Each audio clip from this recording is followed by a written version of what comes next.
from Ravindra. I'm going to bring you in. What is your vision? What are your expectations out of Industry 4.0 for your business and industry overall? Thank you.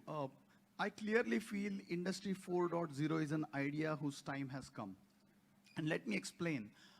India is blessed with highest demographic dividend, great technology capabilities, fantastic logistic network. There is nothing holding us back in unleashing our prowess. And above all, there is an incredible leadership coming right from the top to give this sector a thrust. What we experienced is that post-pandemic, all the global conglomerates are exploring China plus one strategy. That opens another window of opportunities for the India to chip in. And the government has sensed this, and fantastic schemes like Make in India for the world, also for the domestic market, PLI, are just the right catalyst for us to actually unleash the prowess of manufacturing sector. So I really feel that we are at the cusp of a step change in terms of our manufacturing outlook. I represent a process and project industry, which is somewhat late to take off, unlike an organized sector like automobile or pharmaceutical, where there is an organized manufacturing. But we are quick to catch on, and pandemic taught us that so many things can be done using technology. And Industry 4.0, as we all know, is a confluence of 9 technologies which are at different stages of maturity. But project and process industry has quickly latched on to remote monitoring, artificial intelligence, data analytics, some of the simulation aspects to make sure that the product throughput is maximized, to make sure that the downtime is minimized, the operations are accident-free, and obviously we are able to lower our carbon footprints. And I'm going to talk a little bit more about that. But I think we as a project or process industry are also gearing up very fast. And at Praj, we have solutions that can actually step change in terms of process industry's outlook to technology and help us achieve more in terms of contribution to the GDP. Dilip. Thank you so much, Ravindra. Ravindra, I want to come to you because when we talk about managing change, if this is a change journey altogether, and if we have to deliver superior outcomes, those outcomes cannot be superior if we do not take these sustainability aspects into account. I know you're very passionate about that area, and I wanted to pick your brains on that aspect. Okay, thank you. I think let me just say that Honorable Minister spoke about India's Panchamrut agenda tabled at COP26 summit, and we are exactly a month away from COP27 summit being held at Cairo. And we have a roadmap laid out where we have to fulfill those obligations. But just stepping back, sustainability in everything that we do is extremely important. Industry and transportation are top 2 consumers of fossil fuel-based energy and also top 2 emitters of greenhouse gases. So we have to make all-out effort to see how we can deal with the decarbonization of the sector. But I want to go one step forward. Whether you are a publicly listed company wanting to restructure capital or expand your footprint, whether you are a privately held company wanting to go public, or whether you are a startup wanting to raise capital, the investor fraternity will evaluate you through the ESG lens. So we have to now start thinking as to how Industry 4.0 will support the ESG. And environmental social governance is the ESG, which is the new mantra. In fact, already the Business Responsibility and Sustainability Report, BRSR, is mandatory for top 1,000 listed companies starting next year. And this is going to only follow. So as a manufacturer, how are we treating our waste, our effluent, our energy footprint, our utility footprint, our water footprint? How are we conscious of environmental impact that we leave? As far as the society is concerned, are we creating jobs at the bottom of the pyramid? Are we helping the are we being equal opportunity employer? There is a right representation of gender equality? Are we making sure that the institutions and the societies which are working for a welfare cause are well supported by the organizations? There's the social aspect. And the last aspect is the governance aspect. And we are all, when you talk of governance, infamous examples that come to mind is a deep well oil spill of BP and also Volkswagen Dieselgate incidents, where some of the incidences were not brought to the fore. So how Industry 4.0 comes in here? Because Industry 4.0 will help process, analyze data at real time. So it will make you aware of, whatever you can measure, you can manage. So the first step is measurement. And then you can probably take steps to correct those, aspects. Unless you are ESG compliant, you will not be able to attract new top quality talent to the organization. You will not be able to partner with the global institutions. In the evaluation index, there is always a questionnaire these days, how ESG compliant you are.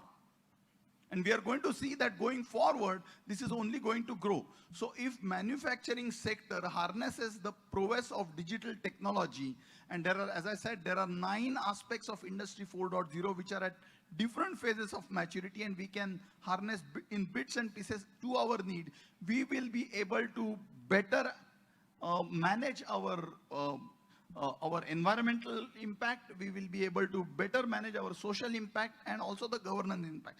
So I think the sustainability aspect is a very important aspect and very important consideration as we go into this Industry 4.0 journey. Thank you so much, Ravindra. Clearly your passion comes through. And I think the element that you brought in of Industry 4.0 enabling the industry at large to achieve sustainability and ESG compliance, and yes. ESG compliance, very, very beautifully done. Is there a pet project that you're working on or your organization is working on that you're deeply excited about? And what outcomes do you expect? Well, this is not a 1-minute question, really. Yeah. But anyway, so going forward, I think because this is like Industry 4.0 challenges and way forward. So way forward is twofold. One is Industry 5.0, and again ushering is metaverse. That's a little bit long shot. But if we reflect, all earlier industrial revolutions have given us a lot to cheer for. Yeah. GDP growth, poverty eradication, mortality reduction, prosperity, and so on and so forth. But all this has come at the expense of environment. And we are seeing that studies have established that the climate change has roots in mindless consumption of energy and therefore induced greenhouse gases. So we have to take cognizance of how we can overcome that. Second, we have often seen that industrial automation or the industrial evolutions have costed loss of jobs. And therefore, people have mental health issues. In fact, there is already a concept of universal basic income that is being mooted even in India, where you don't have to do anything, but you'll be provided some money back home to only maintain yourself. So these are the challenges of earlier revolution. So the concept of 5.0 enhanced version actually aligns with collaborative robots. So basically robots that interact with humans, they will do the tactical job. Human beings will do transformational job, and circular bioeconomy. So we are talking about farm to farm. So basically bioeconomy is actually products, goods, services made from biological resources. Now we all studied in the school that plants absorb carbon dioxide, and when goods produced from plants or agriculture, when consumed, emit carbon dioxide. So you are actually creating a carbon neutral cycle.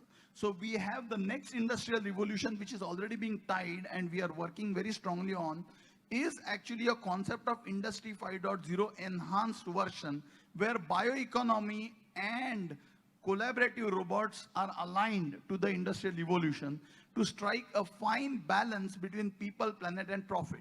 So we are looking for sustainable fuels, which is biofuels is just one example. Compressed biogas, you have, instead of compressed natural gas, you have compressed biogas. Instead of gasoline, you have ethanol blended gasoline, is one example. Or you have sustainable materials, the materials which are coming from hydrocarbon route, you now have them coming from carbohydrate route. So you are a little bit moving a shift to a more sustainable economic cycle. So that's the next thing that we are working on. I saw Dr. Matai from ARI also. We are working with them for low carbon fuels. There is so much to do in this space. So I think the future is very exciting. Technology is there. How we can make the technology affordable and proliferate to the last, bottom of the pyramid is a question. Sachin Arora, representing Textile Machinery Manufacturers Association from Bombay. Um, it's very illuminating and encouraging to hear the panelists. Just to add on to the other person who asked the question about this MSMEs, I would like to ask you, where do we factor in our supply chain when it is coming to our farming community? Because we belong to textile and textile engineering industry, also from the food processing and pulp and paper industry. How do we factor in Industry 4.0 from that aspect? Because if we talk about the land holding, the weather forecasting, the vagaries of the weather patterns, how do we factor in the Industry 4.0? Thanks, Mr. Arora. I think you're talking about the holistic nature of the impact, and I have someone who's uniquely qualified to address that. So that question is meant for you, Ravindra. No, I think, I just want to bundle up the answer again to, sir, yourself and to you that, basically the whole discussion is about how do we make things sustainable. So we have to make a conscious choice for going low carbon materials, low carbon fuels. For instance, we don't see plastic water bottles here. Yeah. Saying no to, carbon cycles which run in hundreds of years.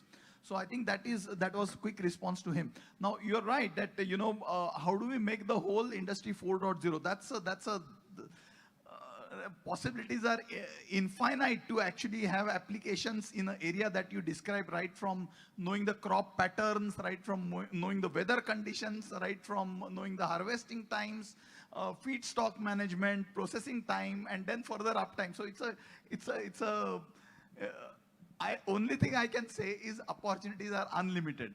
Indeed, the issue is whether the cost benefit works in your favor or no. So that's where I think the earlier discussion was about knowing the life cycle analysis and probably cost of ownership. That would help us make a business case, and probably we'll be able to make some strong financial arguments for fitting in 4.0. Sure. Dr. Ravindra Utgikar, Vice President, Corporate Strategy and Marketing, Praj Industries.